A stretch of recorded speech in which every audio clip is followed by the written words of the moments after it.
Good year? All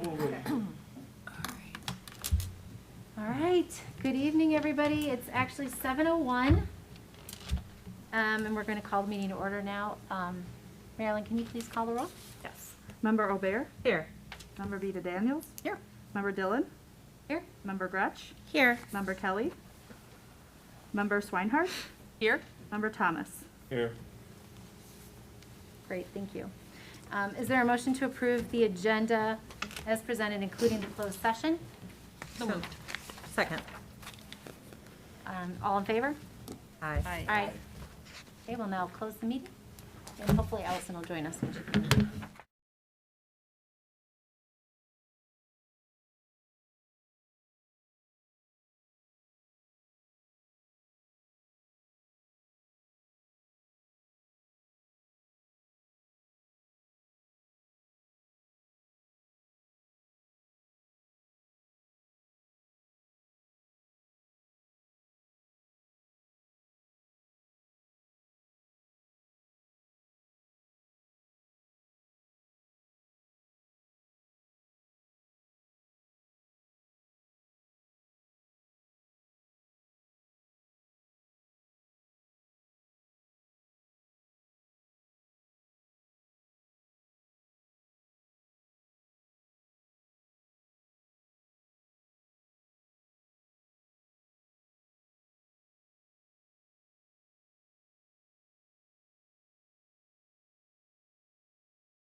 Joining us tonight, welcome to first school board meeting to kick off the night, kick off the year.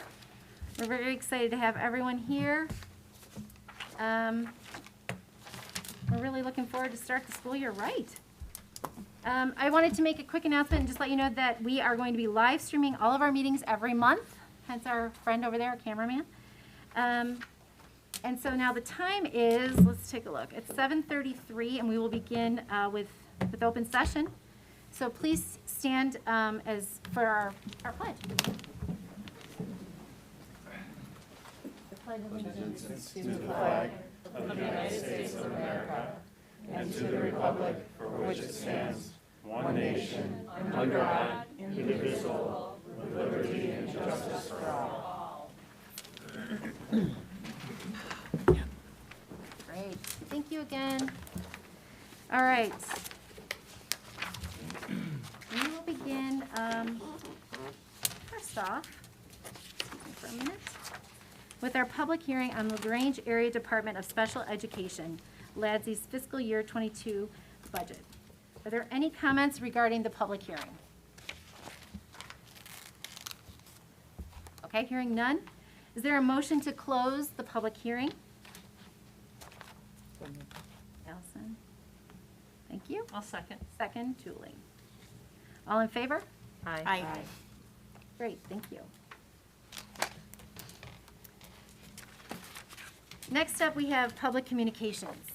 Also just wanted to note that we've changed our practice to allow for public comment at the beginning of our meetings as well as before we adjourn at the end of the evening. And comments at the beginning of the meeting are agenda related in nature. So we encourage community members to complete the online form on our website prior to the monthly board meeting, but you may also complete a blue slip here in the boardroom before we begin open session. I think as of tonight, we've received somewhere around 12 requests, Brian, about 12 requests this evening for public comment. One of those is agenda related, so we'll begin with that one first. The others will be at the end of the session before we adjourn. And we'll call on the order in which they've been received. So I think, first of all, Marilyn, would you let us know who's first? Sure, it's as an Ryan agenda? McQueenie. Okay. Mr. McQueenie, would you stand and come to the podium? If you're here? Would you like me to read his comment then? Sure. If Mr. McQueenie's not here, we can read the comment. His question was, what is the district's plan to improve, update the athletic activity facilities? And his comment is, LT should invest in more turf fields and a modern fitness center for the benefit of all the students in the community. Compared to other schools in the area, LT's facilities are lacking. That's it. Thank you. Thank you, Mr. McQueenie. And just to mention too that, we appreciate everyone coming in and emailing and to continue to talk to us and to communicate. We are listening. We do take matters seriously, and we will provide follow-up as it permits. Next up, is Andrew Johannes here tonight? Hi, Andrew. How are you? Good. How's everybody doing? Welcome back. Good. Do you want to give us a report? Yeah, I just got a quick little thing for you guys. Good to hear from you. So the 2021-22 school year represents an exciting opportunity for LT. We have a new board, a new superintendent, new principal. We have survived the most difficult year of our educational experiences. We can learn from these trials and tribulations to forge new paths, to create exciting learning opportunities for our students. This new school year represents the third year of pandemic learning. Teachers are excited to return to start with their students, but are apprehensive about new COVID cases rising and the spread of the Delta variant. The union supports the protocols and the mitigation measures that LT will implement this school year. In addition, the NEA supports mask and vaccine mandates. We strongly encourage all eligible individuals to get vaccinated to help stop the spread of COVID. We support and are hopeful that the board will approve shield testing. LTA is concerned about the heat. Many of the classrooms are not air conditioned, and 25 students and teachers all wearing masks is going to be a challenge. I do want to commend Dr. Waterman, Dr. Tyrell, Kevin Brown, and Greg Gardner for developing a plan to address the heat concerns that we will have as we enter the school year. Last week, LT welcomed 14 new teachers during the new teacher orientation. I would like to thank Bobette Pulliam for her dedication to welcoming the new staff. They're a great group of teachers that I'm excited to be working with. And finally, I'd like to recognize our school nurses, Julie Loftus and Megan Stix. Their hard work, dedication, and knowledge has kept LT safe. They continue to provide their expertise to help everyone, keep everyone safe and healthy. I am thankful for that we are fortunate enough to have them both. So thank you, Megan and Julie. Thank you, board. Thank you. Thank you, Andrew. Always nice to hear from you guys. Thank you so much. And next up, we have for our first official kickoff meeting, our student board representative, Amina Qureshi. And take it away. We're so excited to have you. Thank you for coming. Can I just say the live stream is not working? I have friends at home that are waiting to see and it's not on. It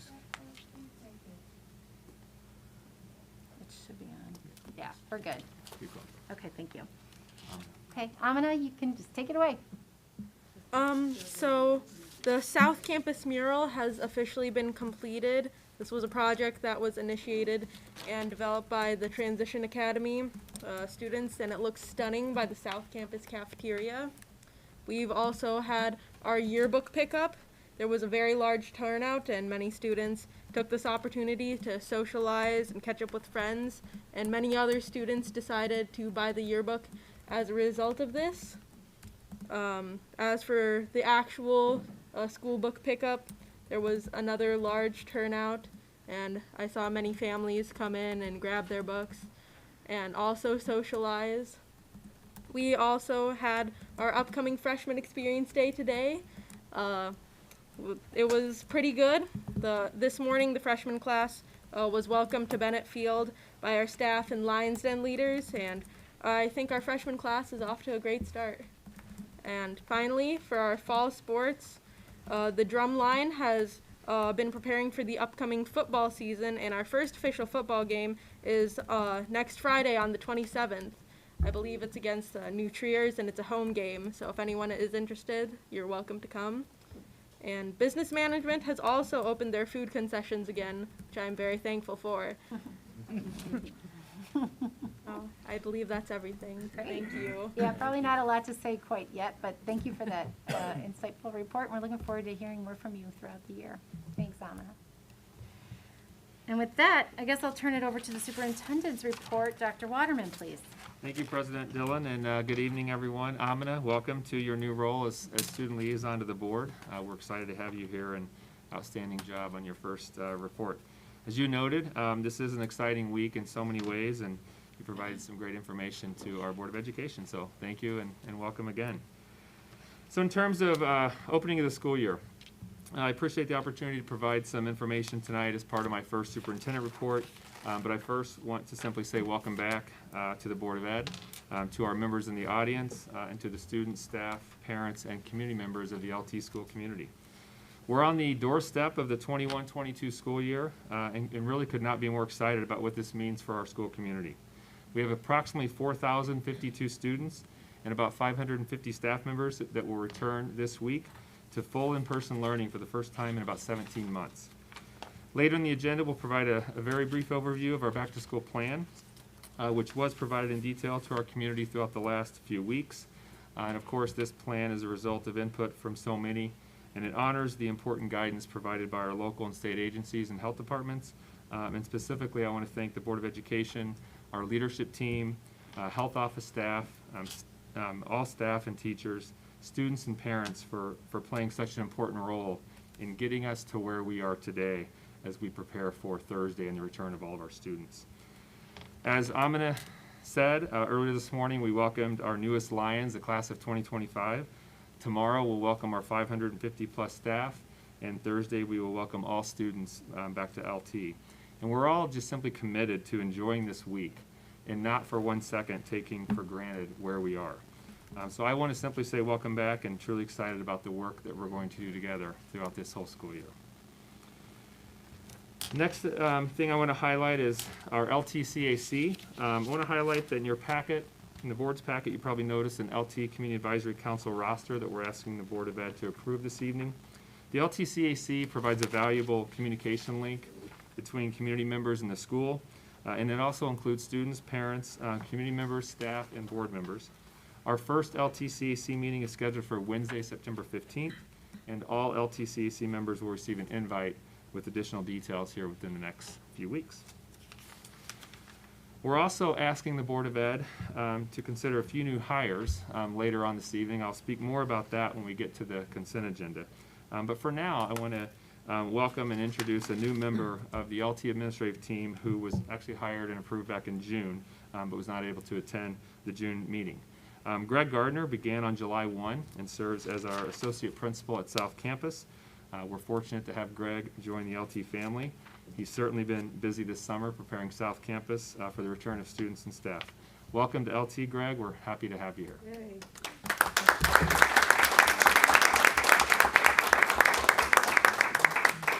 And as I mentioned earlier, we have 3 other hires to celebrate later on. We've also received 5 FOIA requests since our June board meeting. We received a request to view the results of the bid process for gym uniforms here at LT. We received a request from the Council of Carpenters for executed contracts between LT and both LaForce Incorporated and Quattrocki's M&R Landscaping and Scheck Mechanical Corporation as well. We also received a FOIA request from a local resident and a parent for recent enrollment and immunization data, a request from Patch.com reporter David Giuliani for all communication and documents pertaining to LT and the Turning Point USA Club proposal that was submitted recently, and then finally a request from Service Employees International Union for employee data for all members and non-members represented by SEIU Local 73. So we have complied with those FOIA requests per guidance and restrictions. And that is my superintendent's report today. Fantastic. Thank you, Brian. All right, I guess now we can move on to the item under unfinished business. An action item for the adoption of the LaGrange Area Department of Special Education, the LADSI fiscal year 22 budget. We have Ellie Ambule. Hi, Ellie. Hi. Anything new? I know we saw this back in June as well. Yeah, so we presented back in June. Jackie Bogan, my business manager, is on a well-earned vacation this week, so I told her I would sub in for her. Great.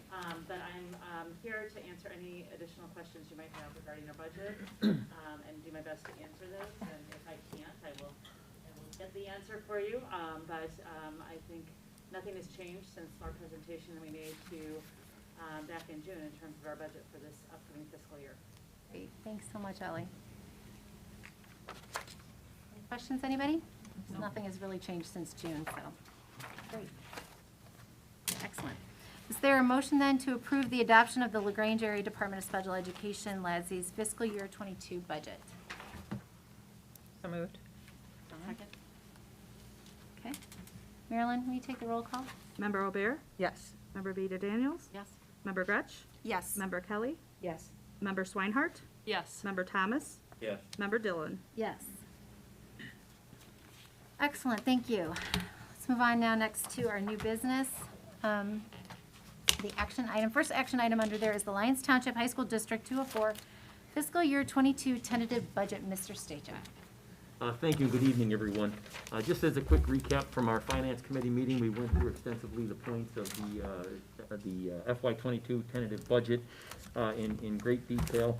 I'm just simply going to call your attention to page 44 of the packet, which has that summary sheet there that we can just take a quick look at. And again, just refreshing your memory, we're anticipating in this particular tentative budget $86 million of revenue and also $86.6 million of expense.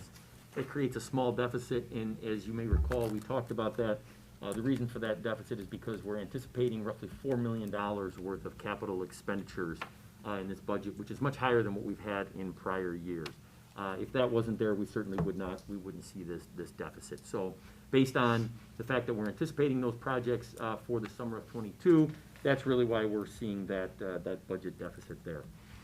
That being said, I'd be happy to answer any additional questions anyone would have on this. Again, this is tentative. It will be final. We'll adopt a final budget in September. I may make some changes to this if in fact information warrants those changes.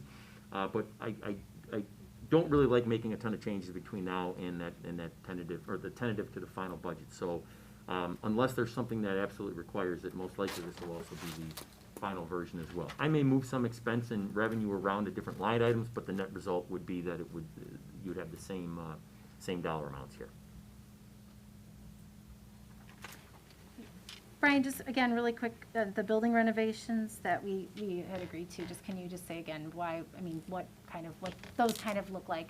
I guess we'll probably be reviewing that in facilities. We will, yeah, we're gonna review them coming up next. Yeah, okay. But if you want Okay. to say it now or you No, want no, to. no, that's fine, I guess we'll just Fine. roll right into Go that, through the that's budget totally first. fine, yeah. Yeah. Yeah, that's fine, all right, that's great, okay. Well, so then, at this time, if there's no other questions, since we're gonna roll right into facilities, is there a motion to approve the fiscal year '22 tentative District 204 budget? So moved. Second. Marilyn, will you take the roll, please? Member Major Daniels? Member Beatty I Daniels? didn't hear, I'm sorry, yes. Member Gretsch? Yes. Member Kelly? Yes. Member Swinehart? Yes. Member Thomas? Yes. Member Albert? Yes. Member Dillon? Yes. Excellent. Okay. Cue the financial discussion then. Next up, we have the summer '22 capital projects. Mr. Sajak again. Thank you. Yes, as we talked about extensively at the Facilities Committee, we have a number of projects that we are requesting that the board give approval to actually go to bid tonight. We are not approving the projects at this particular meeting. We're simply approving the fact that we would allow the architects to create the bid specifications, which there is a cost associated with that, and that's all involved in the total dollar amount that I gave you. But we're asking the board to approve them going to bid, creating bid specifications. We would go to bid on these projects, see what the pricing comes back. Obviously, we have estimated costs here. However, in this particular economic climate, some of these numbers are changing dramatically on a weekly to monthly basis. And so while we have these estimated costs here, nothing is set in stone until we actually receive those bids, open the bids, and then find out what, contractor pricing actually will look like when they see the actual projects. And so on page 81 of your packet, we have lines 3 through 22 are the projects that have been recommended. And again, a good portion of that is related to air conditioning. We have multiple air handling units across the street in the field house here at North Campus that need to be replaced. We're proposing to replace those with 2 rooftop units that would also be air conditioned. And then additionally, we're also, another large portion of this project is the installation of a cooling tower chiller at South Campus, the replacement of 23 additional unit vents in classrooms in the B wing, which would then, with that cooling tower and also those replacement of the 23 unit vents, would allow for full cooling in all of the B wing at South Campus at this particular time. I also want to mention too that there are essentially multiple grants that we're utilizing for this, because this is roughly $4 million worth of work. There's roughly $2 million in ESSER money that we are planning on utilizing for these projects. And then also there is a grant, a capital projects grant that we're anticipating receiving from the state of Illinois that is also anticipated to be worth $1 million as well. And so then the other projects here on those lines are really, there's a lot of maintenance types of things there that we have to do on, sort of a, I don't want to say annual basis, but over time to make sure that the buildings are functioning appropriately. Any questions on any of these? Brian, just a couple. The ESSER money, we're using everything we can as far as the capital projects go right now, right? That's everything we can. And there are dollars that have to be set aside for other items. So the dollars that we can use, we're utilizing those. Okay. Yeah, That's about $2 million. like $2 million, that's Okay. right. And then, I should have asked this question earlier, about, I know we talked a little bit about that life safety Yeah. survey work. Do you have any more specifics yet, or is that when you guys go to bid? So I know we're not gonna approve, we'll see it before we actually approve it, but I just wanted to get any kind of ballpark on what that is. yeah, we're working with the architects right now off of our life safety survey list to put together those, essentially the project that we want to create here. And so we're looking at that entire list. We will have the detail for you of the projects that we pull off of there. in terms of what's actually on the list, well, there's a lot of doors, for example, right? Old doors, door closers, those types of things. That makes up a good majority of that list. There are other items on there, such as, in some of the older areas of the building, for example, the classroom walls don't necessarily go all the way to the ceiling, and they're supposed to go all the way to the ceiling.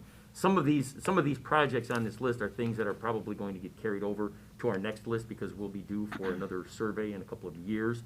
But that's why we're kind of looking at pulling off what we think are the most important ones right now, getting those completed, and then continuing on with that list in future years. But we will have a very specific list for you of what's included, and we'll have that for you here probably.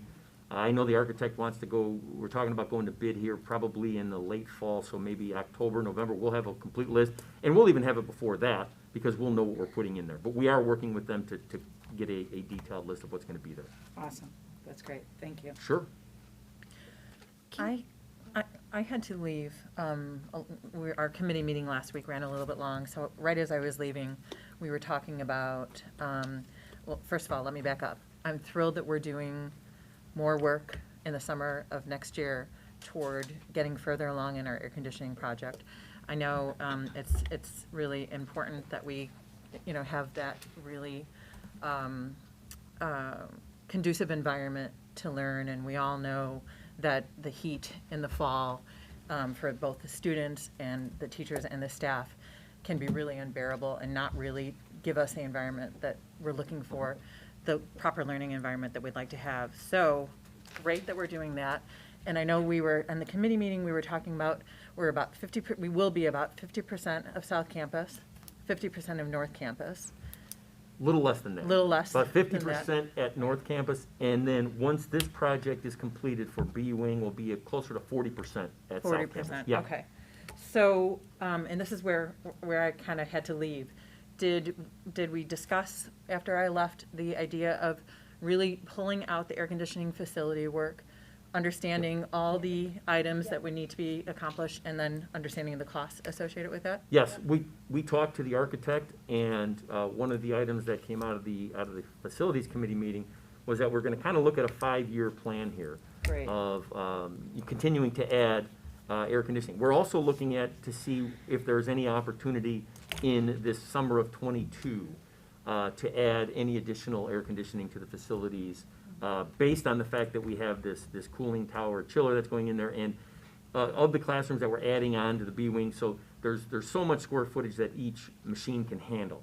And so we're looking to see if we can tap into some other classrooms, if there's other areas we can add to that chiller for the summer of '22. Excellent. And are we able to start any of that? I remember last June, we had the meeting, there was some work that could be done in tunnels. That's right. Is the idea that we'll start before the summer on some of that work? Yeah, it's very possible that once we receive the bids back, and in particular, there's nothing we can do in the classrooms until Right. really the end of May, beginning of June. So the thought would be that the cooling tower chiller could be placed, and then we could run all of the piping in the tunnels at South Campus, so that the goal would be, let's say we start in February, right? I'm going to make up these days. This is nothing to be Yeah. in stone right now.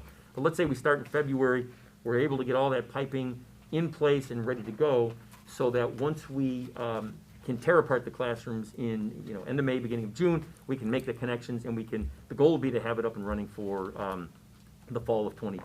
Excellent, Yeah. excellent. Now, I will say this, again, there are construction-related issues that could cause delays in this. In particular, I think Ed Wright, district architect with DLA, had mentioned that, it used to be that you could go out, maybe 4 to 6 weeks on HVAC equipment, and I think he mentioned now 10 to 12 weeks is the lead time, those types of things. So it's a little different, environment than we've seen before, but we'll keep that in mind here as we move forward. Excellent, excellent. And thank you, looking at this project and looking at over a time period of 5 years, especially when we're looking at the possibility of selling bonds in 2024 and having a big influx, that will be critical for us to really evaluate, what is a plausible timeline for us to accomplish this work and get this taken care of. So thank you, that's great. Absolutely. And the one thing I do want to mention is as we talk about those future projects, we look at those, most likely some of those projects are not, when we're talking about replacing air handling units in large areas of the building, those are probably not June and July projects. Those are probably projects that are going to extend into the school year, and potentially we're going to be displacing classrooms. What that all looks like, we don't know yet, but I just want everybody to be aware of that. These are, generally, when we start talking about, you know, like I said, that magnitude of project, we're not talking about, hey, start June 1st and we're done July, you know, at the end of July. Right. And I think to add to that point too, is why it can't also be done also as quickly sometimes as we think we would want to, knowing that we have, you know, we have a window of time of which we can't move 4,250 students around to accommodate being able to put the air units, the air vents in the classroom. So that's why it is a little, it's longer probably than we'd all like, because I think we all are feeling that pressure to want to get some relief for everybody in the facility. So, and we did express in that meeting, Dawn, just as you had left, that we were going to put an emphasis on that and make it a priority. So I think we'll look at those items very specifically with the architects at the next committee meeting then. Excellent, Thanks. excellent. Awesome. Thank you, guys. Anybody else? Any other questions? All right. Is there a motion then to authorize the creation of bid specifications, publicly bid the recommended projects as presented? So moved. Okay. Member Fretch? Second. Member Swinehart? Thank you. Marilyn, can you call the roll, please? Member Gretsch? Yes. Member Kelly? Yes. Member Swinehart? Yes. Member Thomas? Yes. Member Robert? Yes. Member Vita Daniels? Yes. Member Dillon? Yes. Okay, thank you. Next up, number 3, under action items, we have a resolution authorizing the intervention in proceedings before the State of Illinois Property Tax Appeal Board, PTAB. Mr. Stachek. Thank you again. And so just quickly, this resolution allows really for two things. Number one, it allows the district to intervene in property tax appeal board cases, which is certainly something that we want to do. And something that I forgot to mention at the committee meeting is this isn't typically something that's occurring with homeowners. This is typically something that is occurring at the level of commercial and industrial level properties, which I think that's kind of important to mention. We are notified of any change in equalized assessed valuation of anything more than $100,000. And so underneath that, we're not notified. So we wouldn't necessarily know about that. But so that allows us, this resolution allows us to intervene. We have to take this resolution every 3 years in conjunction with the triennial process of assessing property in Cook County. They do it in 3 steps: north, city of Chicago, then south. And so this is for the 20 through 22 years. And the second thing that this resolution does is it appoints Franzik PC as our legal representatives in these proceedings. And so we take this, we approve this resolution, and we are able to continue to intervene in those proceedings. And again, the importance of this is that if we did not intervene in these, ultimately the property owners would see these reductions, and any of those reductions come directly out of our property tax revenue in the current year. And as you saw, some of these cases go all the way back to 2016, and some earlier than that. And so, as they compile, we certainly want to make sure that we're intervening and preserving as much revenue for the district as we possibly can. Any questions? That's great. You're good? Everyone's good? It's all good news. Excellent. Then on that note, is there a motion for the board to approve the resolution to intervene in PTAB proceedings for the tax years 2020 through 2022 as presented? So moved. Thank you. Second. Marilyn, can you call the roll, please? Member Kelly? Yes. Member Swinehart? Yes. Member Thomas? Yes. Member Robert? Yes. Member Vita Daniels? Yep. Member Gretsch? Yes. Member Dillon? Yes. I think that this is the Brian Stachek show tonight. Yeah. Brian, you're back up again. The next item is the first student contract amendment for I think fiscal it's year the last one, I promise. 22. Well, and so, as we talked about at the finance committee meeting again, this is a situation where, obviously, we've contracted with First Student for student transportation for an extended period of time. The pandemic has taken a toll on student transportation and transportation companies because of the lack of use, with school districts throughout the area. That being said, ultimately, the reason we're bringing this in front of the board today is because typically the contract amendment is only a percentage increase, from year to year.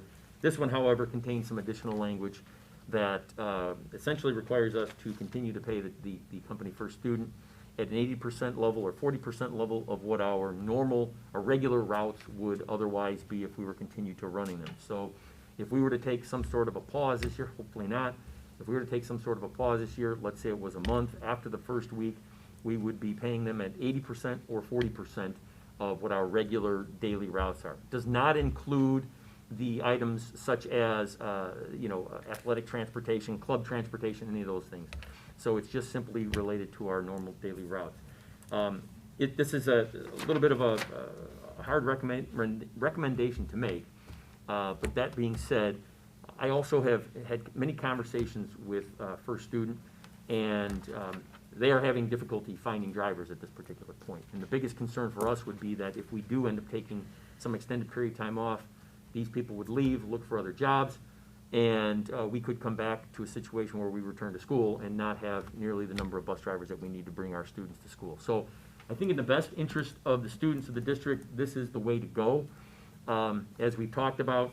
And so we still have the ability to negotiate some of those numbers if we have to go down that road. And again, hopefully we won't have to, but we do have that ability to talk with them and, make some adjustments as we go. So that's the recommendation before the board for today, to accept the contract as presented.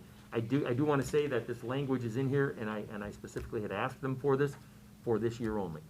Yeah. So typically what ends up happening, if you get language in a contract, it pretty much stays there after that forever. So I've asked this is only in, and you saw the change in the language there, so it's in there for this year, and then we would reconvene next year and see if there's any need for that in future years, and if not, then it'll sunset. And Brian, just for clarity, it's really almost insurance policy for them, and if it's not enacted, there's no pause, then That's right. it's just, as we normally would go about things. That's right, and Okay. really, from October of last year, the last school year, the 2021 school year, we kept going.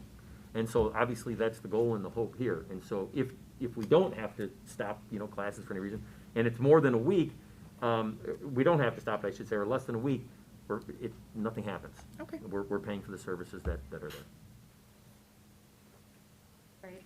Thank you, guys. Thanks for that. Brian, I know that was lots of negotiation, so thank you for hanging tight with all that. Yeah. Yeah, Appreciate you're welcome. it. You're welcome. And thank you for explaining it to us so we could be at ease. And I would back up what you said, Jill. It's also an insurance policy for us that they'll be there if we were to take a pause from school. Yeah.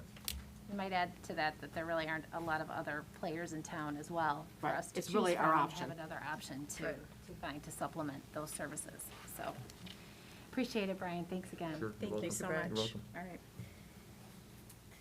So is there a motion to approve the contract amendment with First Student for the 2021-2022 school year as presented? So moved. Member Brutch Second? and Member Daniels. Marilyn, want to call the roll, please? Member Swinehart? Yes. Member Thomas? Yes. Member O'Bear? Yes. Member Beta Daniels? Yes. Member Gretsch? Yes. Member Kelly? Yes. Member Dillon? Yes. Okay, thank you. Next and last, actually, under the new business, action item number 5 is the adoption of the school board calendar for the 2021-2022 school year. I think at this time, I just wanted to point out that we actually have changed the format to allow for our working session meetings to be held every second Monday night of the month. Prior, in years past, we would meet 2 to 3 meetings in the mornings the week before a board meeting, a Monday night board meeting, and we are now going to hold a working session committee of the whole meeting on the Monday night prior to the regular action board Monday night meeting. And again, that will be held every second Monday, the night of the month, unless it falls on a holiday or a no school day, in which then it would be on a Tuesday. And just want to point out again that there'll be live stream for the public with a public comment section, and they will begin at 7:30 p.m., and they are posted on the district website. Anybody have any questions? You know I gotta say. Gotta say. What do you gotta say? Okay, so what I want to make sure that we're comfortable that we are going to be revisiting this to see how it is working and look at this. I want to make sure that if we have this set for the whole year, that doesn't mean we're locked and loaded into this year. That if we revisit this and this is not working, or going crazy long hours, or it's just not working as far as the getting through our information, that we can change the second part of the year. We're a working, changing kind I of know. board here, yeah, we've got some things going on.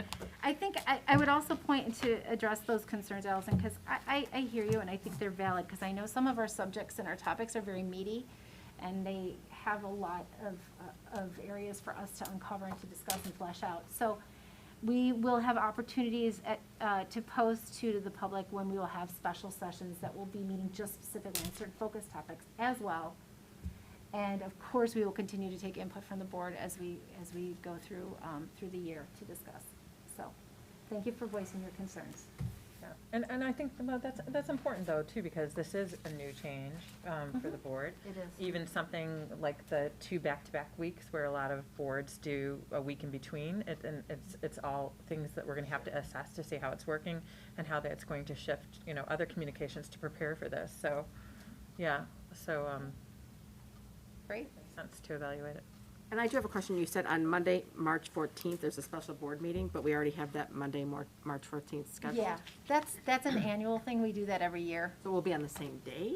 Yeah, it would just be part of the committee. So we normally do a special Oh, I board see, meeting right. and then the It regular does fall action on that meeting. day, yes. But it falls on that day, so we can have a committee of the whole meeting and handle the special part of, the special staffing part at the committee of the whole meeting. Okay, So so we it don't won't need be to an have- we don't- addition, it won't be yeah, like it a won't be. morning. No, no. It's gonna be extra fun. We have to take the whole day Right. off and Extra be fun. here all day. Right. Okay, that's what I like, okay. Thank you. Excellent, thanks, guys.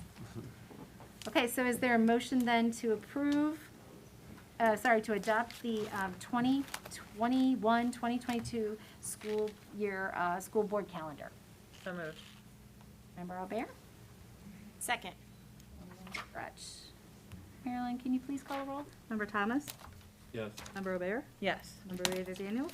Yes. Member Gretsch? Yes. Member Kelly? Yes. Member Swinehart? Yes. Member Dillon? Yes. Excellent.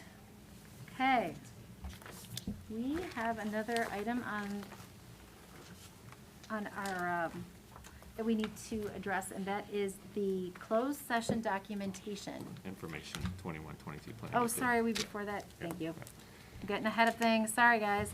I'm gonna let Brian take this over again. Dr. Waterman, if you can give us an update on 2021-22 planning update. Yeah, I'll just briefly say, I mean, obviously, our planning efforts for this year, honestly began in earnest back in March. And that was when we first started thinking about really what August was gonna look like. And as it's evolved since then, it's kind of led us to what we've communicated last week in detail with our community, both from Dr. Tyrell and myself, but also what we presented last Tuesday morning here at the board level, and that discussion. Just the brief flyover of our mitigation efforts really focus on promotion of vaccines and continue to host vaccine clinics when we have the opportunity to do so. Adherence to the governor's mandate on masks. Still monitoring our community dashboard and continuing to keep that updated.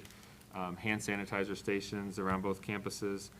We do have the ability to offer point-of-care testing now in our nurse's office as of 2 months ago. In the consent agenda, we're asking the board to consider approving the SHIELD agreement, which would allow us to introduce saliva testing, screening testing when we're ready for that. And then obviously just ensuring that we have proper air ventilation at both campuses as well. So that's the real brief overview. And again, this is all information that's been shared at length with our community, but also the board as well. I'm going to ask Dr. Tyrell just in a quick minute to share kind of the back-to-school plans this week and what else is going on. Absolutely. Thank you, Dr. Waterman, and good evening, everybody. On Sunday, we hosted a back-to-school event for our class of 2024 students. We really wanted to do something special for them. I think we had about 300 students attend the lacquer decorating event.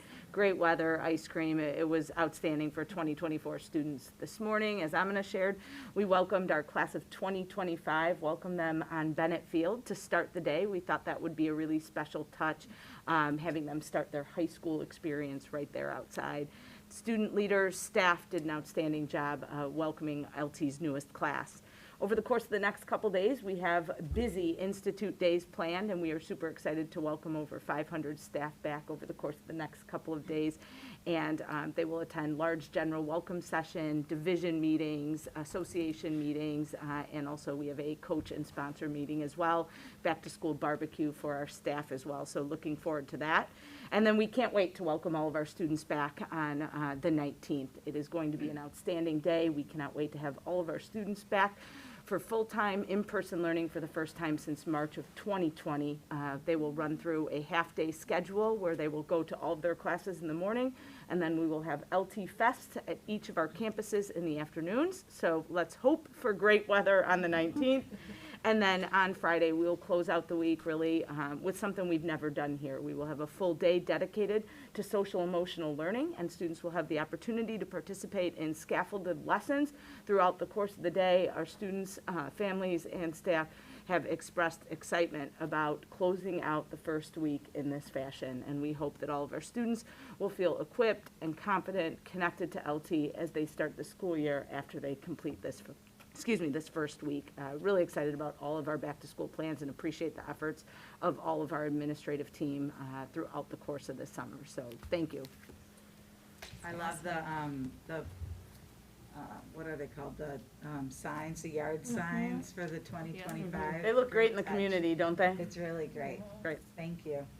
Thank you. I just want to thank you for all you're doing along those lines to welcome the students, because, you know, I think we all know, and we've discussed, we have everybody on both ends of the spectrum super excited to get back. They've been stuck inside, and everybody that's, you know, maybe a little bit nervous, haven't spent a lot of time, if any time, on campus. So far, even with the couple events so far, I mean, anecdotally, really great feedback. It's helping, and so I really appreciate the emphasis put on social emotional learning.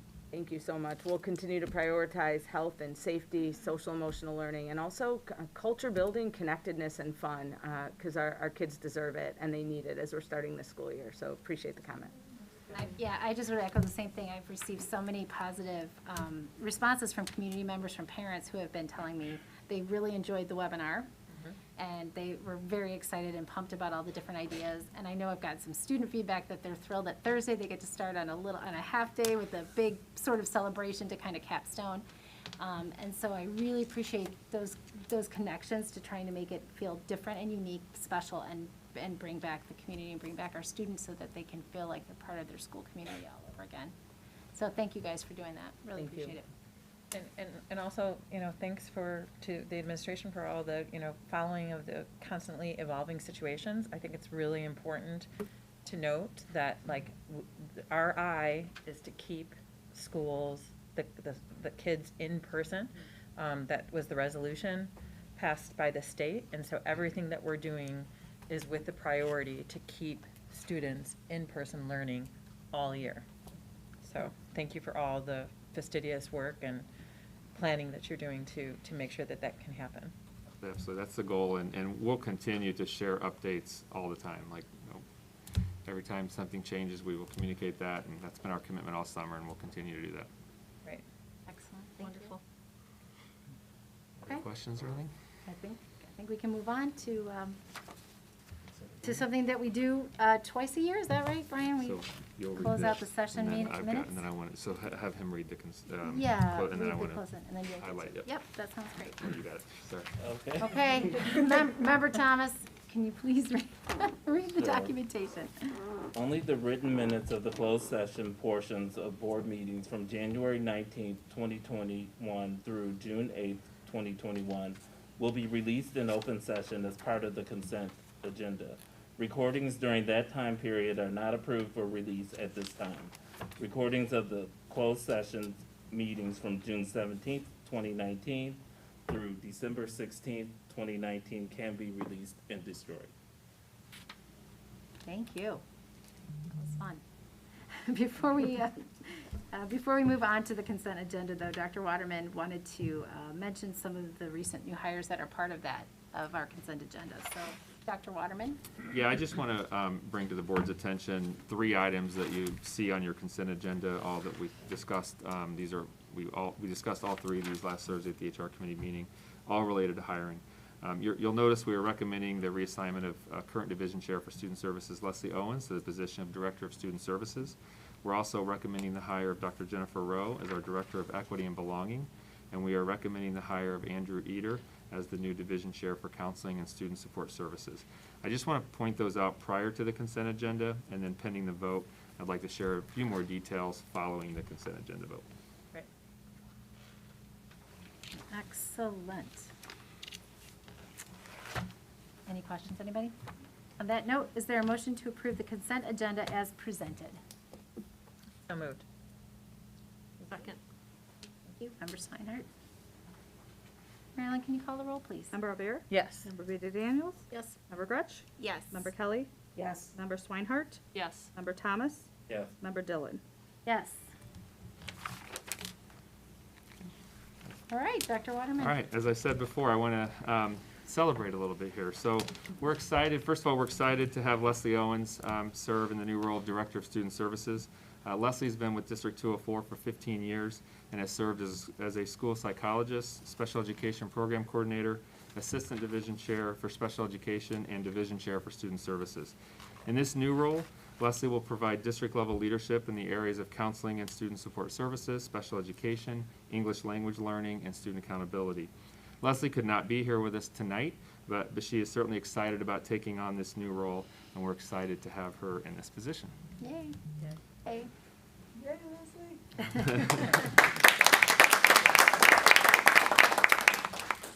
We are also excited to announce the hire of Drew Eder, who will serve in Leslie's previous role of Division Chair for Counseling and Student Support Services.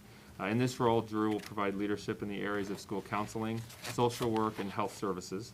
Drew has served as a school counselor, a division chair for counseling, and an assistant principal for student services at the high school level as well. So I just want to quickly welcome Drew, and I invite our Board of Ed to introduce themselves to Drew following tonight's board meeting.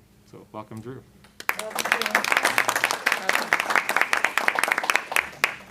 And then also, we are excited to announce the hire of Dr. Jennifer Rowe as the District 204 Director of Equity and Belonging. Dr. Rowe has served as the Director of Equity for Indian Prairie School District 204 for the past 2 years and has previous experience as a Dean of Students and as an English teacher at the high school level as well.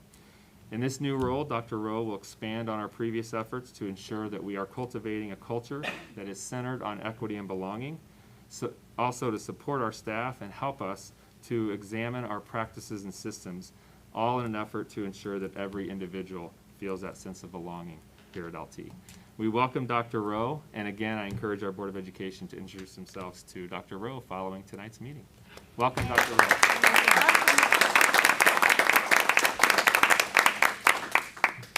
All right, that was great. Thank you, guys. Welcome to you all. We're so excited to have you here.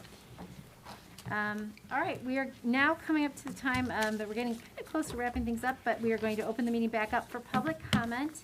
As we mentioned before, we had some requests. We did, sorry. It's okay. I know, we did a lot of voting. And so if your name is called, I think, Marilyn, I think you have the list, and if your name is called, you can come to the podium. First would be Desi Marinoff.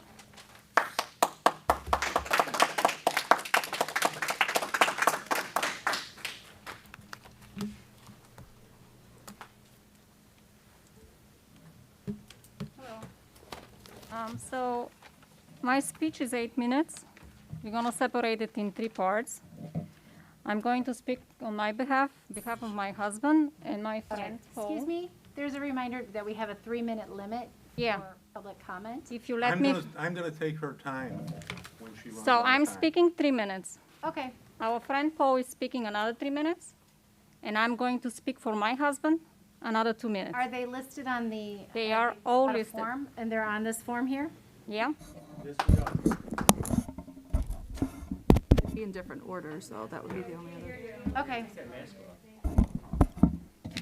So, want to stand up? And Sure. Okay. About 3 minutes, and then we'll skip Okay. to the other part. All right. Okay, thank Sorry, you. I have to take out my gum. The pandemic of 2021 is one of the darkest seasons in human history, and especially dangerous time for the United States of America, because our human rights and the rights of our children have been squashed and destroyed by our own government under the disguise of global pandemic.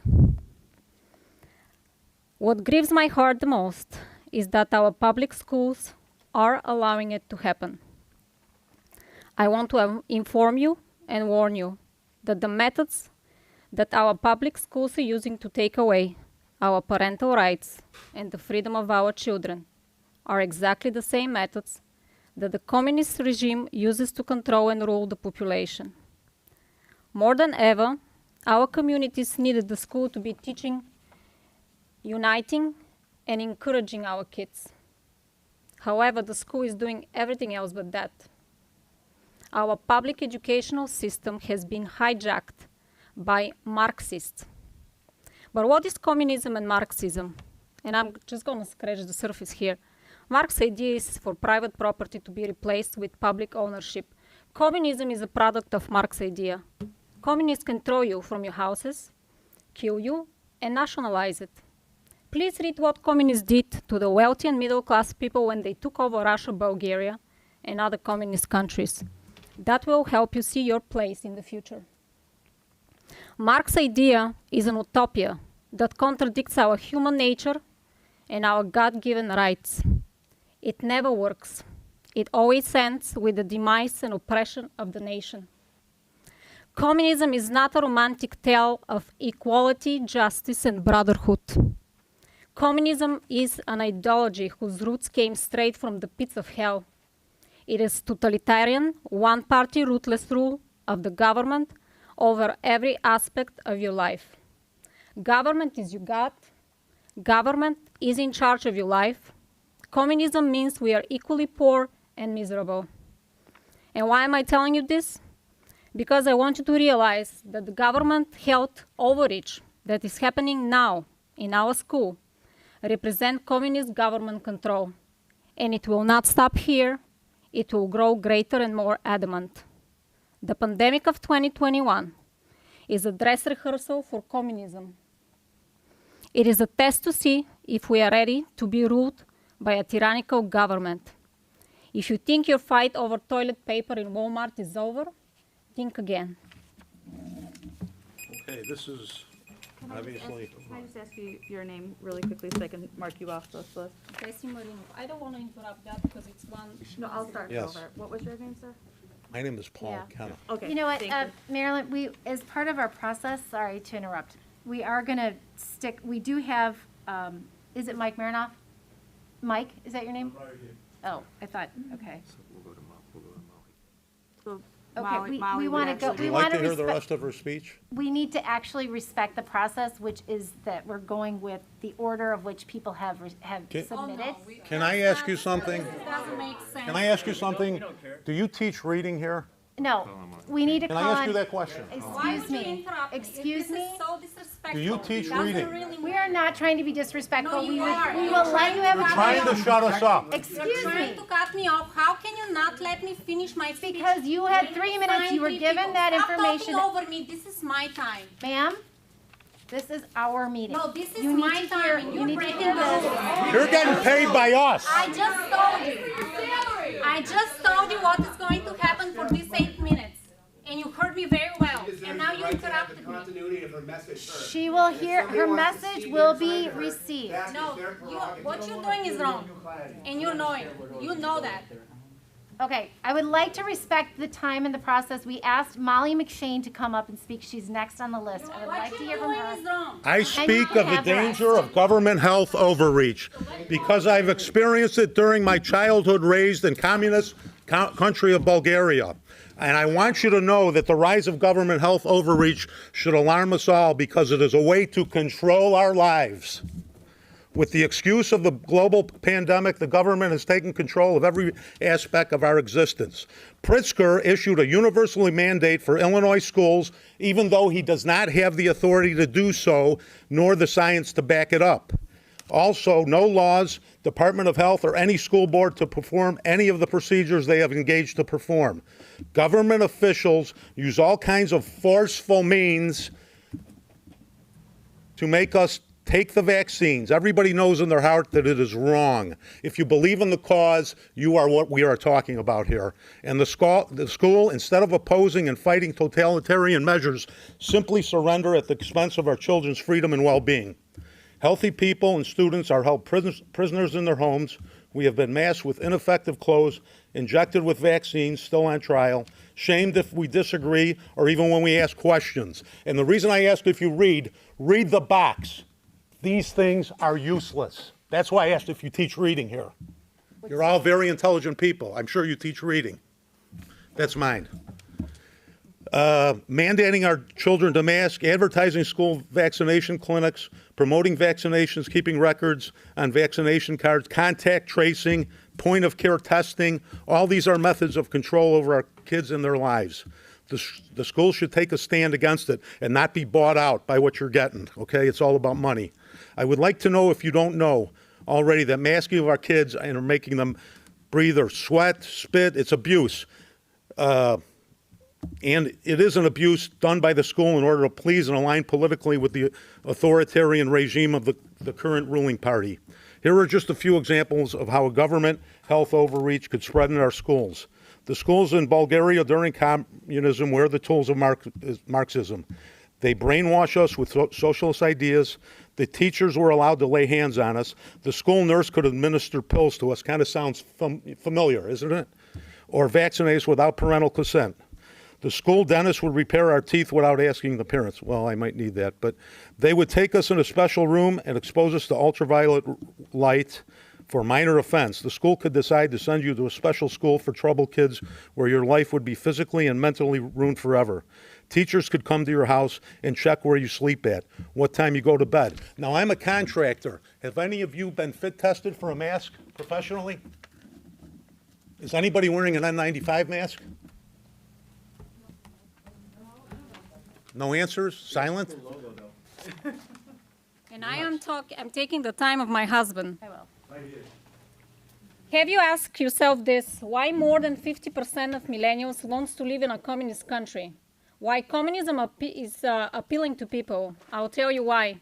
These ideas have been poisoning our schools and universities for decades. It is how the Marxism works, by brainwashing our generation. By the way, the Black Lives Matter movement is a Marxist movement. Woo! Right, it is. Take your chill pill. Right, That's the truth. Okay? Another reason is ignorance. People don't educate themselves on the matter. They think Marxism represents equality and happiness. This cannot be further than the truth. Ask yourself why millions of immigrants from the collapsed communist regime came in the United States, if it was such a fairy tale. Another reason is because communism teaches you moral and physical laziness. It teaches you not to take responsibility for your life. But if you think the government will give you money to sit home, you are mistaken. We will all die in poverty together, equally miserable. Ronald Reagan said, freedom is never more than one generation away from extinction. Yuri Bezmenov, a Soviet journalist and former KGB informant who defected to Canada in the 70s, warned America about being contaminated with Marxist values. He does an excellent job explaining the 4 stages of turning society in a communist one. And we are the 4th stage, according to his statements. Demoralization this is when you take God out of public school and public life in the 40s. Destabilization, crisis, which is the pandemic right now, okay? Normalization, this is what we call the new normal, and you keep hearing that, which is actually the military takeover. And at this stage, the gay people, hello, you can kiss your rights goodbye, because communists hate gay people. This is just one little thing. And then the military boot steps on your face. This is when it's already too late. The conclusion, Communism is in our school already. Communism is dangerous and oppressive regime. Educate yourself and your kids of the principle of the communism and fight that evil in school and every other institution. This fight cannot happen without the vigorous engagement by the people and the church. Get informed and get involved.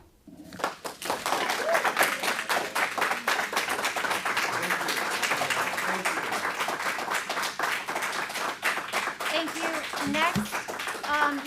Next we have Janelle Town.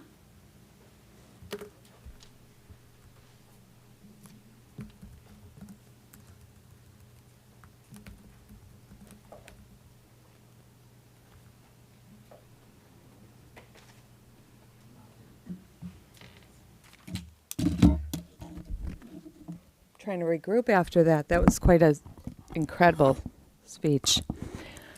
My name is Janelle Town. I'm a community member and mother of 5, and I'm here in support of making masks optional for all students. I won't stand up here and bore you with scientific data, facts, logic, and what should be common sense. But I'll tell you what I see happening each and every day as we get closer to the first day of school. I remember when the first day of school was an exciting time for not only the children, but the parents as well. The anticipation of what the next year would bring, coupled with shopping for school supplies, finding out who got what teachers, and whether or not any of your friends would be in your classes. This year, it's not the same. While they're excited to go back, they seem to have a type of PTSD. There's excitement about all the things I stated already, but it almost seems as if the realization of what's to come and fear of the unknown is overshadowing the excitement. Will they be wearing masks? Will they be quarantined? Will they have to take a vaccine that's not been properly tested? And that's why I chose to speak out on their behalf. You all know that COVID poses very little risk to the very young, but that's not what this is about. This is an agenda being ordered at the very top by elitists drunk with power and using their minions to carry it out. This has never been and has never and never will be about a virus with a 99.9% recovery rate. Of course it's not. And how everyone doesn't see that after all the lies, misinformation, and blatant hypocrisy displayed by these elected to represent us is beyond me. Someday these kids are going to grow up, and they will remember you, they'll remember us, and they'll know who stood up for them and who didn't. That's right. And they'll know who let this continue. Requiring anyone, let alone children, to wear forced face covering is a blatant violation of the U.S. Constitution. And requiring our children to sit muzzled up like rabid dogs is, in my opinion, part of a much larger, more sinister agenda. If you think the government will ever let us go back to what used to be normal, you need to open your eyes. And guess what, communism? She's right. We're all poor if the communists take over. None of us are spared. So don't fool yourselves. My mother came from Poland, and this is off my script, but she came here. She lived in a displaced persons camp for 5 years after World War II, after her parents experienced communism and met in Auschwitz. This is only the beginning of many more restrictions. If you don't believe me, Google what's going on in Australia right now. It's enough to give anyone nightmares, and it's exactly what they have planned for us too. Our new normal will include a permanent expansion of the bureaucracy and alarming new COVID-related regulations that once installed will never, ever go away. If we don't bond together and call this what it is, we will lose our freedoms forever. I'm not being dramatic. I'm merely trying to get you to think outside of the box. Since when do politicians have our best interests and the interests of our children in their game plan? Do the right thing, get on the right side of history, and unmask our children.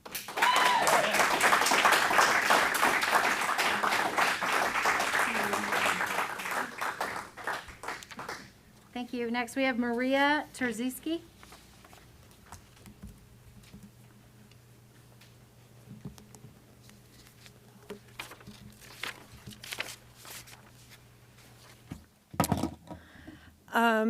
I want to start off by saying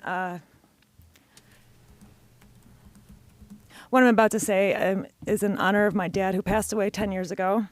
And the reason I bring him up is because he too was from Bulgaria, and he escaped in 1970. He was shot at, and he was jailed 3 times when he finally succeeded. If it wasn't for his risk and his passion for freedom, I wouldn't be here. And so I'm here to continue his spirit for the fight for my son. And I'm going to continue that and instill that in him every step of the way during these 4 years. This number, you see this number? 0.0000506. You know what this number is? This is 400 children who died with COVID out of 79 million children in America, okay? So we're talking about masking up our kids for this. 800 died of the flu even in 2020. Okay. These are facts. There is no reason to be walking around wearing a mask. When you are in the middle of an outbreak, wearing a mask might make people feel better. It might even maybe drop a droplet, but it is not providing the perfect protection people think it is. And often there are unintended consequences. Who said that? Can anybody tell me who said that? Thank you. Mr. Fauci said that in the beginning. Oh, but then he changed his tune. Why? Oh, because there's a lot of money in these masks, and there's a lot of money in testing, and there's a lot of money being made by all of these people that you are pawns to. I'm going to tell you that right now. I had this script here, but I cannot read off a script when I am so on fire right now for my son, who is going to step foot in this school this week, and I tell him, listen, you do what you need to do for you to continue with your freedom. You are not going to let anyone squash that. None of you will squash his freedom. That's all I have to say. Very good.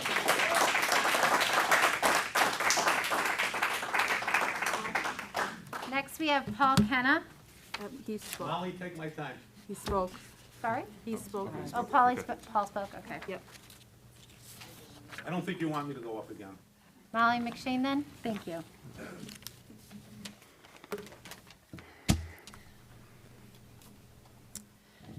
So I am here to speak to the parents tonight. I think it goes without saying that we are here because we all want the best for our children. At this point in time, however, it is clear that we can no longer rely on the schools or the government to help put our children first. In order to protect our most precious commodity, we need to be informed as it applies to our children. So with that said, I would like to share some information with the parents here to help you advocate for your children. First, House Bill 2789. This bill gives IDPH full authority over the superintendent and local school boards to make and enforce mandates during a health emergency, much like we're experiencing now. The bill has not proceeded to legislature, and as it stands today, Illinois school districts have local authority under the law, and medical choice is still a choice. We need to know who has possession of our child's medical records, which brings me to the iCare registry. This is a web-based registry where our pediatric healthcare providers share our children's vaccination records to the state of Illinois. In turn, the state of Illinois shares this information with registered users, which is the school. And I don't know who else. If you're not a fan of this, I would opt out. Consent by Minors to Healthcare Services Act. Age of consent in Illinois is 14 years old, which allows minors to receive limited primary care services. Your child can be provided health services without your knowledge or consent for medical treatments. Is everyone here? I don't know if you guys saw some of the emails that have been going back and forth between LT and the parents, but we now have at LT a point-of-care testing health office. I personally would like to know what sorts of services are being provided through this office, and I'm still waiting for an answer. Face masks. They're not saying. They won't. Face masks are considered a class 1 and 2 medical device, and they are FDA approved.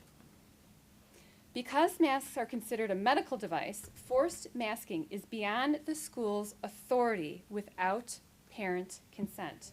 Any school that forces a child to mask without parent consent is in violation of the law and are liable for any health-related incidents or accidents as a result of forced masking. Department of Public Health Act. The school must prove without a shadow of doubt that an asymptomatic student is indeed a health threat, and the student cannot be made to quarantine unless a parent or guardian provides consent or an order of the court is issued within 48 hours. Emails or phone calls from the school personnel do not constitute as a court order.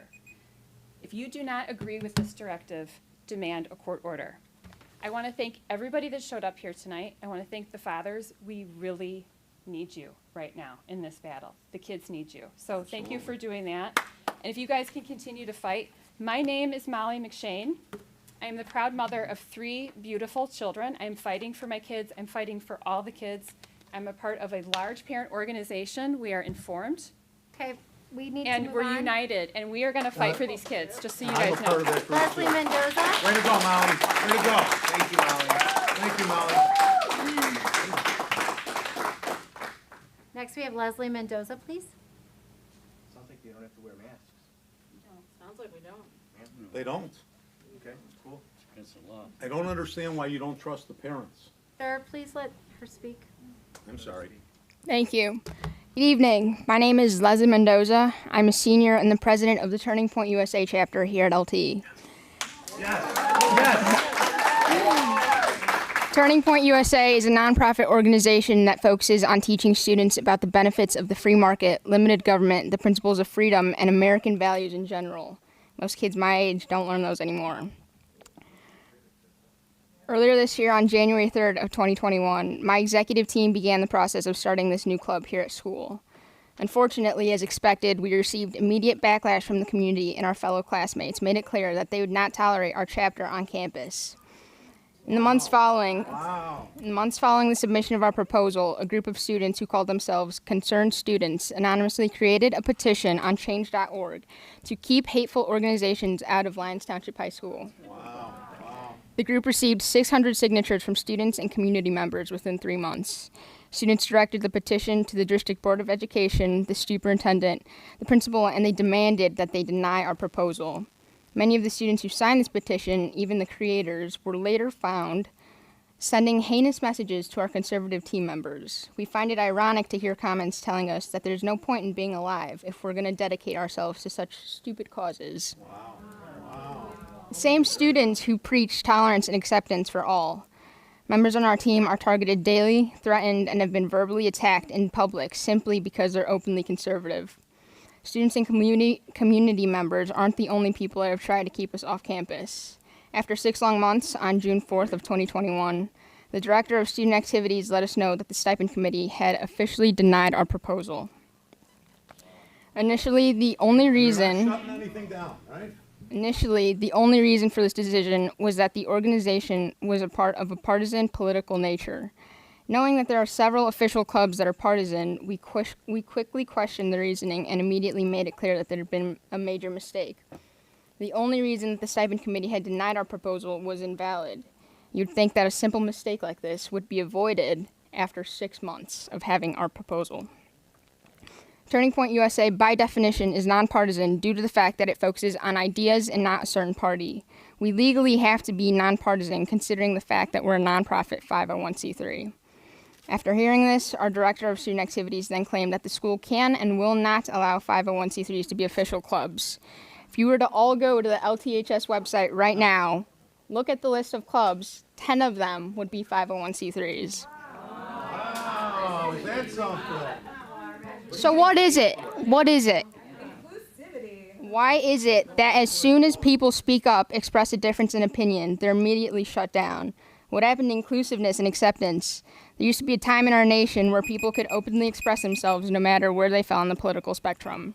There used to be a time where you could say that you were proud of having the privilege of being an American without being called a white supremacist. Parents, we thank you all for standing with us. We hope you will continue to stand with us. No one fights alone. We won't let you guys down. Thank you, Leslie.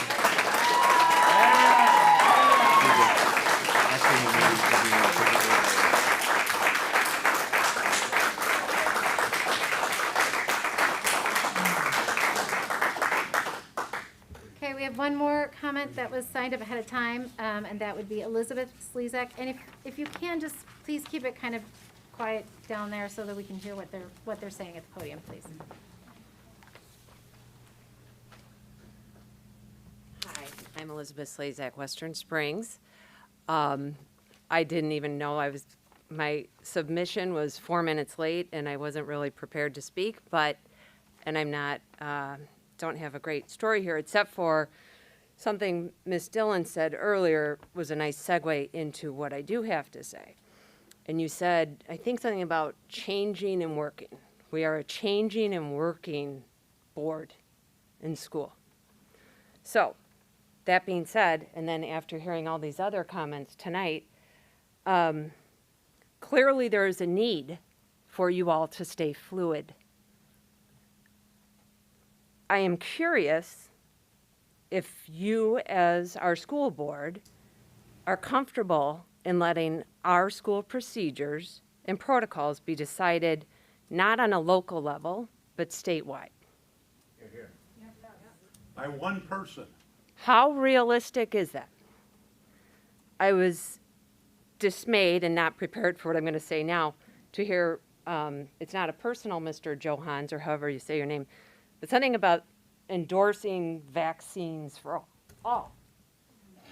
And I'm not going to get into all that because I believe in vaccines almost 100% of the time. My 3 children are fully vaccinated. But would you ever have someone decide which chemo treatment you're going to get? And then this young woman's talk was touching to me, that the first day for freshmen was a great success. I was a freshman here once, and it was scary and fun all at once. So I expect this board to always do the right thing. I want to know if you think it is sensible or logical to put decisions about the Lyons Township High School community in the hands of people who make blanket judgment calls.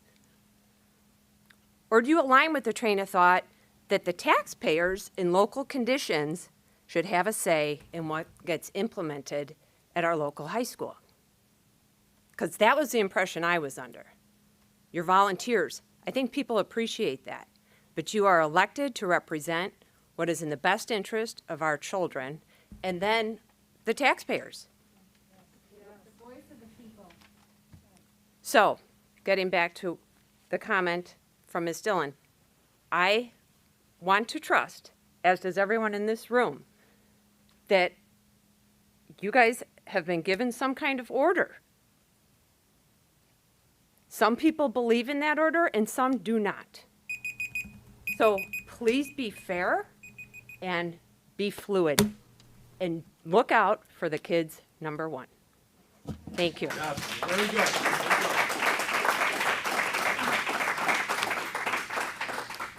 Thank you. I think we had some loose lips that were Yeah. submitted as well. Bill C. Hi, I'm Bill. I'm from Justice. I'm trying to get through this quick. The American people, along with the rest of the world, have been lied to and manipulated since day one of this pandemic. We all remember 2 weeks to flatten the curve. Politicians and non-elected so-called leaders like Dr. Fakey have gone from one extreme to the other and back again with conflicting, flip-flopping, ever-changing advice and illegal, unconstitutional mandates, edicts, quarantines, and mask restrictions. They have terrified a great number of people around the world into submission.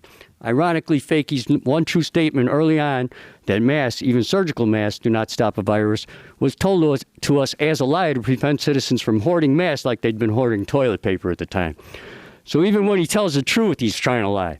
Now, how anyone could believe a word he says or his judgment is beyond me. His misdirection and profiteering during crises before AIDS, swine flu, SARS cost thousands of lives. One of his vaccines for AIDS was halted after about 50 deaths.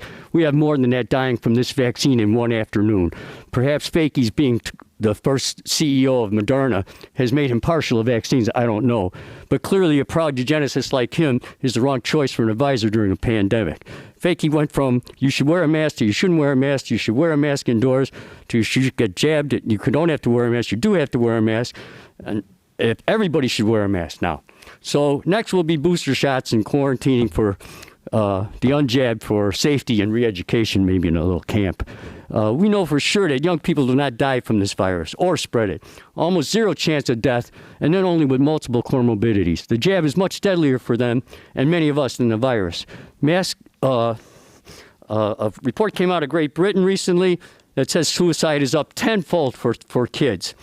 More kids die from suicide. More additional kids than before died from suicide in one day than died from COVID in a year and a half. And many more attempts. It's a pandemic. It is the pandemic. Our kids are suffering. Our kids are being tortured, and these people are going along with it because they're told. We were just following orders. Where did we hear that before? We're just following orders. Nuremberg. All right. Let me get back to this. I want to get to these problems. Okay. Problems. Oh, it isn't enough time to list all the problems that masks cause for our kids, but here's some. Serious lung infections, oxygen deprivation, carbon dioxide overdoses causing headaches, shortness of breath, nausea, vomiting, facial rashes, acne, tooth decay, and gingivitis. Even worse is anxiety, depression, sometimes a manic depression, suicide, schizophrenia, psychosis, legal and illegal drug dependency, alcohol abuse, and addiction, extreme fatigue, insomnia, extreme weight gain leading to diabetes and breathing problems, extreme weight loss with anorexia, bulimia, self-harming, cutting, and scratching themselves. To mention a few, there's a whole ton more. Every family is different. Every family has kids that are having their problem, and they don't have anybody they talk to. And when they try to talk to somebody, they don't know what they're saying because they can't read their expressions on their face. They can't. Nobody's smiling at them in the stores when they go to the store. Nobody's saying, "Hi, kitty, how you playing?" No, because kids got masks. The people got masks. It's insane. It's torture. And it's child abuse. And it's time we put a stop to it. And time we stood up. I'm urging you now, find your inner strength, get your backbone, do whatever you got to do to stand up to these monsters that are destroying our kids. You are responsible for your child and your child's health and safety, not them. Nobody else but you. To the next Yes. speaker. Yes.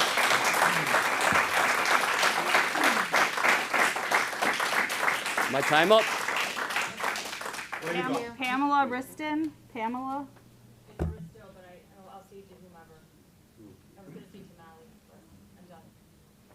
Okay, who's next? Becky Lawrenson.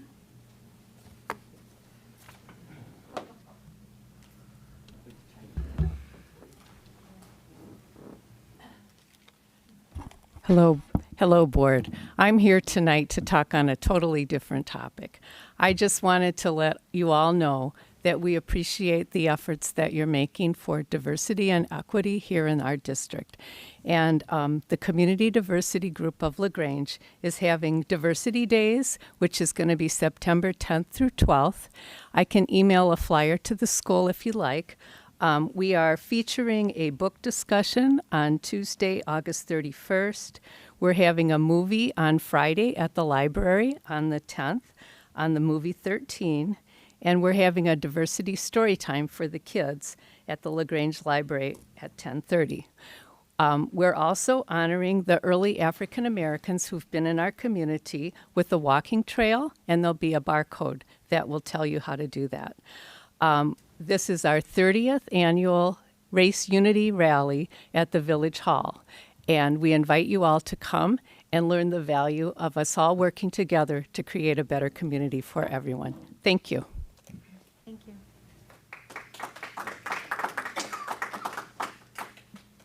Marilyn, anyone else? Yes, Stephen Goodwin.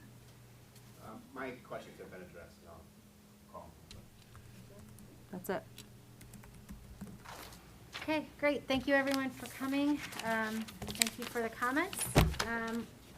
Just want to end tonight to say on a positive note that we are very much looking forward to the start of school this year and to a lot of new and exciting things. And I think we have a lot to look forward to. And I do think that there's been a lot of outreach to our students, and we will continue to do so. So thank you to Brian and team and everyone else who's put in so much time over the summer to make this happen. And I'm very excited that we're going to have our students here in person, and we're going to kick things off right here Thursday. It's going to be really, really awesome. So thank you for that. The time is now, it looks like we're at, it looks like 8:57. So I think we'll wrap that up. Is there a motion to adjourn tonight's meeting? So moved. Thank you, Ms. Swinehart. Second. And Member Brett. Marilyn, I'm sorry, all in favor on that, I guess? Aye. Thank you. Good night, everyone. Have a good week.